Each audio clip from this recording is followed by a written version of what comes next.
సంధ్యా theatre తొక్కేసలాట case విచారణలో పోలీసులు దూకుడు పెంచారు. చిక్కడపల్లి పిఎస్లో దాదాపు 3.5 గంటల పాటు అల్లు అర్జున్ విచారించారు. విచారణ తర్వాత చిక్కడపల్లి పోలీస్ స్టేషన్ నుంచి వెళ్లిపోయారు.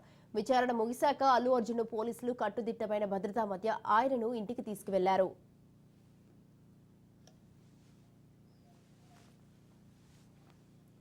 ఇక విచారణ కోసం ఉదయం 11 గంటలకు అల్లు అర్జున్ చిక్కడపల్లి పోలీస్ స్టేషన్ కు చేరుకున్నారు. న్యాయవాది అశోక్ రెడ్డి సమక్షంలో పోలీసులు అతనిపై ప్రశ్నల వర్షం కురిపించారు. అల్లు అర్జున్ స్టేట్మెంట్ ను పోలీసులు రికార్డ్ చేశారు. సెంట్రల్ జోన్ డీసీపీ ఆకాంక్ష్ యాదవ్ ఆధ్వర్యంలో అల్లు అర్జున్ విచారించారు.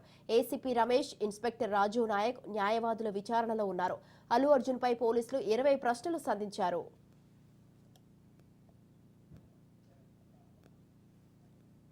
సంధ్యా థియేటర్ కు వెళ్లేందుకు పర్మిషన్ లేదని తెలియదా? చేతులు ఊపుతూ ఊరేగింపుగా ఎందుకు వెళ్లారు?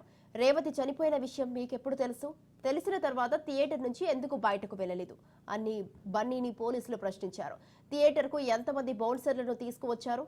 పోలీసులతో ఎందుకు దురుసుగా ప్రవర్తించారని ప్రశ్నలు సంధించారు. ప్రెస్ మీట్ లో చెప్పిన అంశాలపై తీరా తీశారు. ఇక పలు ప్రశ్నలకు ఆయన సమాధానం చెప్పగా మరికొన్నింటికి మౌనం వహించినట్లు తెలుస్తోంది.